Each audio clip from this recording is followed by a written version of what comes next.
नमस्कार दोस्तों, स्वागत है आपके अपने YouTube चैनल लीगल सहायता में। दोस्तों, आज एक मैं नई सिचुएशन आपके साथ डिस्कस करने जा रहा हूं, जो कि लिव इन रिलेशनशिप से संबंधित है। अक्सर देखा गया है कि आजकल जो भी बड़ी मेट्रो सिटीज़ हैं, जहां पर कि वेस्टर्न कल्चर बहुत ज़्यादा फैल चुका है, वहां पर आज के जो कपल्स हैं, आज की जो नई जनरेशन है, वो शादी के बंधनों में नहीं बंधना चाहती है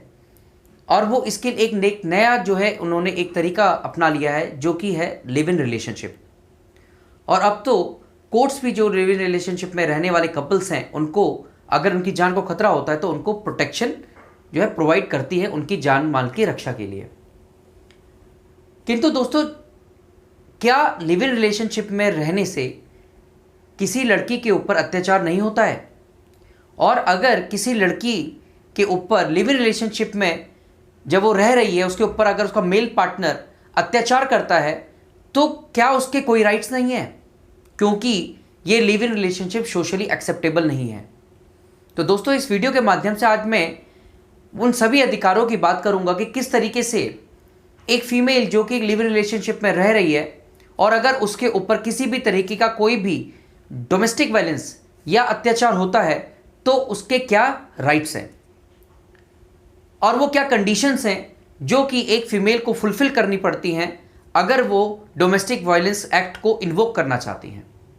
जी हाँ, मैं बात करना चाहता हूं protection of women from domestic violence act की और लिव इन रिलेशनशिप में रहने वाली महिलाओं के। तो दोस्तों, अगर कोई भी महिला लिव इन रिलेशनशिप में रह रही है और उसकी रिलेशनशिप उसके मेल पार्टनर के साथ in the nature of marriage है, तो ऐसे में उसको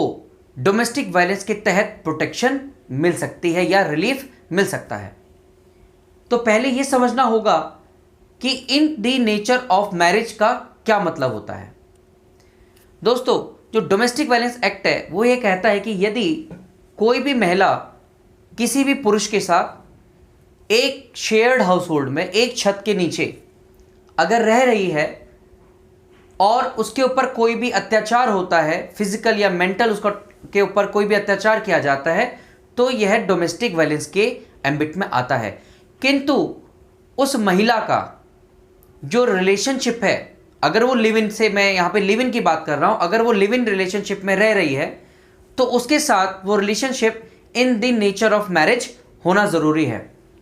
आइए मैं आपको समझाता हूँ कि in the nature of marriage का क्या मतलब है।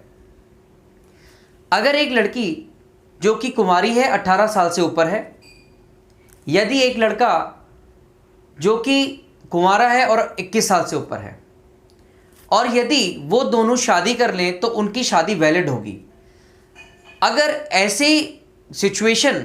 उस लड़के और उस लड़की के बीच में हो सकती है और उनकी आने वाले इस टाइम पे अगर शादी करते हैं तो वो शादी वैलिड होती है, तो इसको दोस्तों कहेंगे in the nature of relationship marriage, वो रिलेशनशिप में है।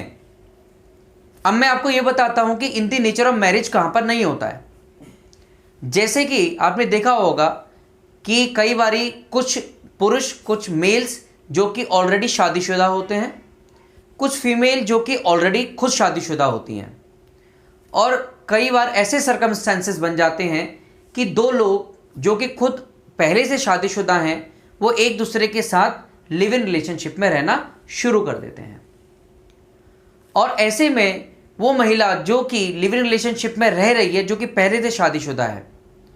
वो in the nature of marriage यहां पर नहीं मानी जा सकती। बिकॉज इन नॉर्मल सर्कमस्टांसेस उन दोनों की अगर शादी होती है तो वो शादी इनवैलिड होगी या आप कहें नल एंड वॉइड होगी, बिकॉज वो पहले से शादीशुदा है। तो ऐसे में वह महिला protection of women from domestic violence act के तहत रिलीफ नहीं मांग सकती।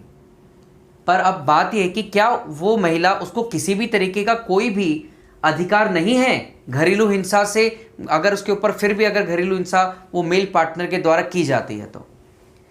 तो दोस्तों ऐसे में वह महिला भारतीय दंड संहिता, इंडियन पीनल कोड के जो वेरियस सेक्शंस हैं उनकी हेल्प ले सकती है। अगर कोई उनको छोटी मोटी अगर मार पिटाई होती है तो सेक्शन 323, अगर बहुत ज़्यादा हर्ट किया जाता है तो इस तरीके से अलग अलग जो बॉडीली इंजुरीज़ है उनकी वो हेल्प ले सकती हैं। किंतु अगर कोई भी महिला डोमेस्टिक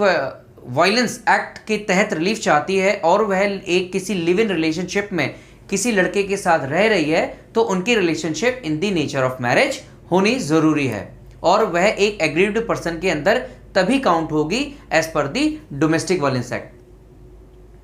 तो दोस्तों, मैं इस वीडियो से मैंने आपको जो आज ये इन्फॉर्मेशन दी, वो इन्फॉर्मेशन केवल इसलिए दी है कि जो भी महिलाएं लिव इन रिलेशनशिप में रह रही हैं, ऐसा बिल्कुल भी नहीं है कि अगर वह लिव इन रिलेशनशिप में रह रही हैं और उनकी फैमिली या सोसाइटी उनकी इस रिलेशनशिप को एक्सेप्ट नहीं करती है, तो उनके ऊपर अगर कोई भी तरह की का अत्याचार, कोई भी तरह की घरेलू हिंसा, डोमेस्टिक वायलेंस होती है, तो उनके पास अधिकार नहीं है। ऐसा बिल्कुल भी नहीं है। वह भारत की नागरिक हैं और भारत के कानून उनके ऊपर, उनको बचाने के लिए उतने ही प्रभावी हैं जितने कि एक लड़की अगर शादी करने के बाद अपने ससुराल जाती है और अगर उसके ऊपर घरेलू हिंसा होती है, तो भी वही अधिकार आपको भी मिलेंगे यदि आप एक लिव इन रिलेशनशिप में हैं और आप in the nature of marriage उस लड़के के साथ रह रही हैं। तो दोस्तों, धन्यवाद हमसे जुड़ने के लिए। इसी तरीके के और वीडियोस के लिए दोस्तों आप हमारे इस YouTube चैनल को लाइक कर सकते हैं दोस्तों, शेयर कर सकते हैं और सब्सक्राइब कर सकते हैं। धन्यवाद दोस्तों। जय हिंद।